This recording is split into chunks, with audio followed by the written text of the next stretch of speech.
O monoteísmo ele exige duas crenças fundamentais.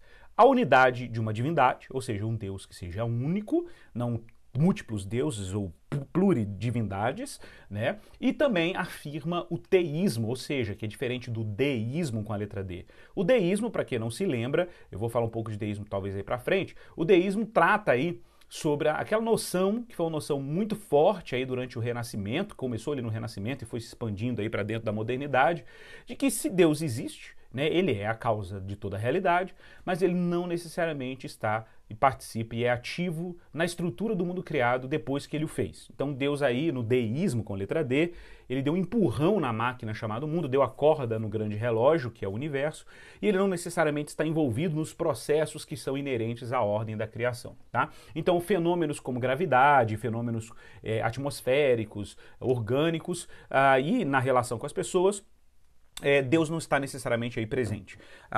Então, observe, o deísta não é um ateísta. O deísta não é um ateísta. Mas, em compensação, também ele não reconhece a atuação constante e permanente de Deus na estrutura da realidade e na natureza. Tá?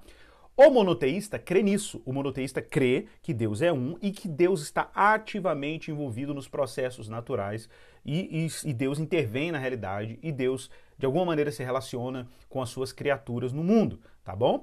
Então, o monoteísmo é uma crença na unidade de Deus, mas um Deus que está continuamente presente, de alguma maneira sustenta a realidade. Por exemplo, o Islã é monoteísta, mas muitas vezes o monoteísmo islâmico beira ao deísmo por causa da distância que existe entre transcendência e a participação de Allah na realidade. Tá? Isso é o problema do monoteísmo estrito do Islã. O judaísmo é monoteísta, eles acreditam que Deus sustenta a realidade, que Deus se relaciona de forma pessoal, de alguma maneira, com as suas criaturas, mas eles veem essa relação muito dentro da comunidade de Israel. Né? A ênfase monoteísta de um Deus que é transcendente, mas ao mesmo tempo imanente e presente no mundo, se relaciona com seus adoradores, vai ser desenvolvido de maneira mais profunda, mais para frente no cristianismo com a concepção de trindade, que nós vamos falar daqui a pouco sobre ela, ok?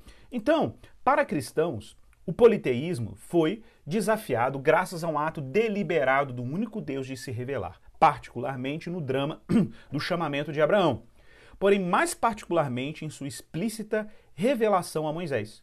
Tudo indica que a revelação monoteísta e o culto exclusivo a Yahvé, YHVH é o nome de Deus aí no Antigo Testamento, que não tem vocalização e a gente não sabe. Algumas pessoas chamam de Jeová, Javé, Yahvé, mas não sabemos. Então quando vê esse nome, eu vou falar Senhor, Adonai e assim por diante, né? Mas tudo indica que a revelação monoteísta e o culto exclusivo a Adonai foi progressiva. Israel foi concebendo de maneira progressiva o culto ao único Deus. Tá? A gente vê isso nitidamente, por exemplo, em Abraão você não tem Deus assim se afirmando diante de falsos deuses do mundo. A gente só vai ver isso de forma mais explícita no que a gente chama da revelação javista, na revelação de Javé, na revelação mosaica. Em Abraão, parece que ele vive uma espécie de enoteísmo. O que é o enoteísmo? Deus é um para Abraão, mas as outras nações têm os seus deuses, né? Então, e ele não é representado por imagem em Abraão, então parece que a gente tem um proto-monoteísmo, mas ainda não é um monoteísmo desenvolvido no sentido de ser um único Deus para todo o universo. Né? É um único Deus de Abraão, então não é um único Deus de todo o universo ainda, ok? Isso é importante mencionar, tá, pessoal?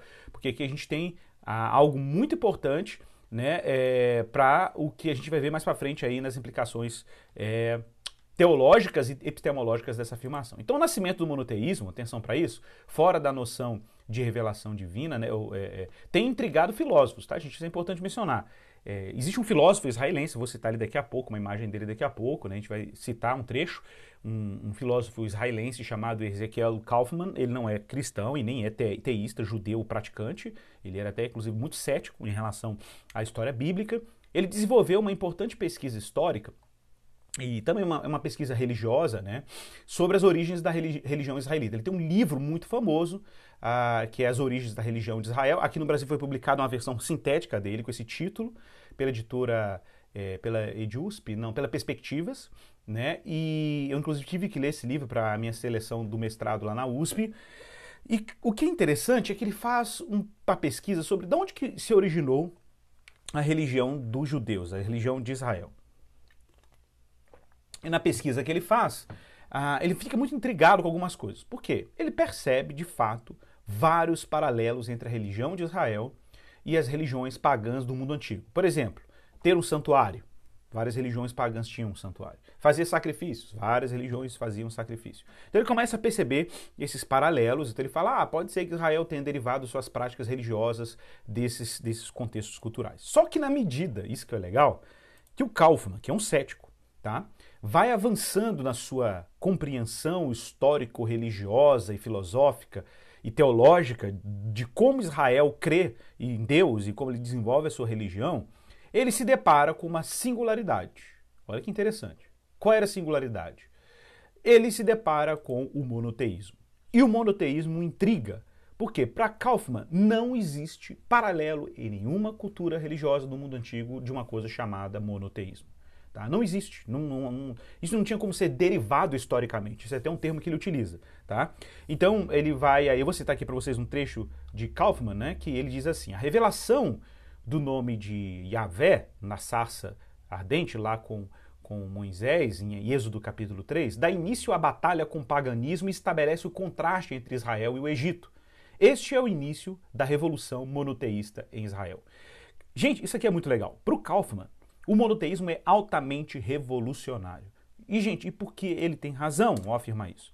Porque o monoteísmo, ele não tem precedentes.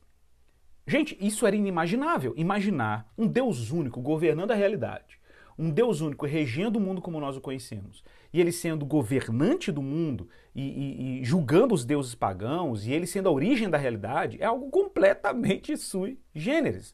Nós não temos qualquer precedente disso no mundo antigo. Tá? Alguém poderia dizer, e o culto ao deus Atom, que é um deus egípcio, que exigia adoração exclusiva a ele. Não é um monoteísmo? Não. Gente, não é, porque os devotos de Atom não negavam a existência das outras divindades. Eles só se dedicavam exclusivamente a uma divindade. Então, o culto a Atom, no Egito, que Freud, equivocadamente no livro dele, acho que é Moisés e o Monoteísmo, né? Freud vai dizer que o culto israelita nasceu do culto a Atom. Isso é uma viagem. Né? Então, isso que dá quando psicanalistas ou psiquiatras se aventuram no campo da teologia. Né? Não acho que é todo mundo, mas nesse caso ele era um cara que não tinha familiaridade com o campo teológico, então fala essas besteiras. Né? Então, na verdade, isso foi uma grande besteira do Freud. Por que foi uma grande besteira do Freud? Porque não existe isso. O culto a Atom não pode ser comparado ao monoteísmo mosaico israelita. Por uma razão, o culto a Atom era monólatra. Ou seja, você se devotava a um único ídolo, porque ele reconhecia outros deuses ali no panteão, só não se devotava a eles.